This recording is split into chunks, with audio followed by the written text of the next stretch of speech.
welcome back to our channel. It's me again, Neri, and I'm here to cook for you tonight juicy pan-seared steak.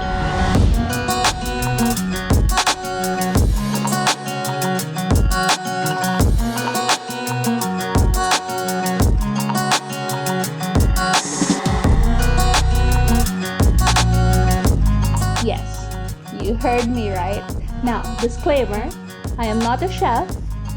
I am by all means not saying this is the right way to cook your steak, but this is how I like my steak done. One of the things that I think most of us miss eating outside is just having that perfect to order steak that you get at the restaurants. But one of the things we get around this is to make our home cooked steaks. So here's my recipe, and here's how we like it done, and I hope you have fun recreating it in your own kitchens, and if you do, tell me how it goes. Yeah, so here's my recipe. Enjoy.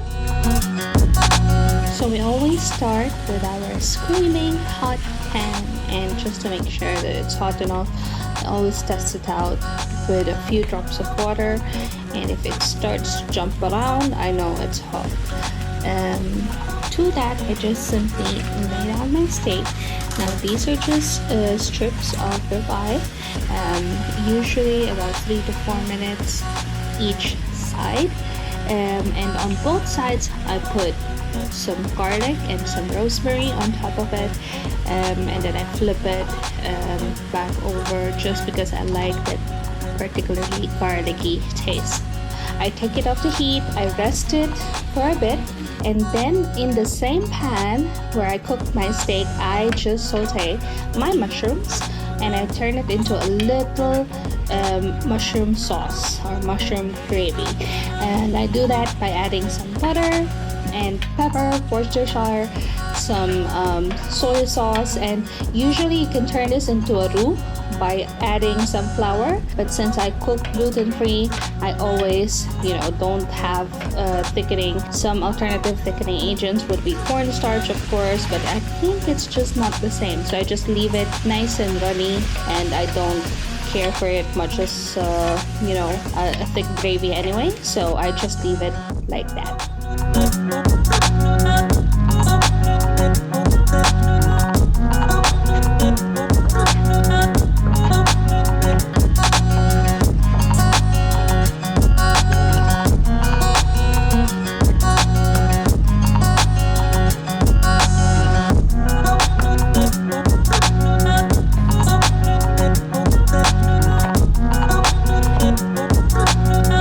On a separate pan, I just mix whatever vegetable you prefer.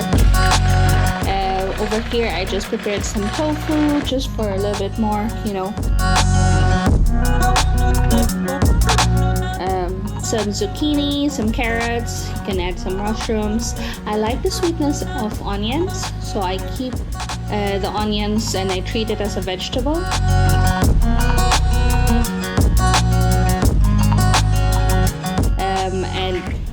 I pepper it, I put my oyster sauce in, and then cover it for about a minute because that zucchini will take a little bit longer to cook than your cauliflowers and of course your bell pepper, which I add towards the end. I give it a little mix, cover it until it's ready, and then serve it with my nice steak.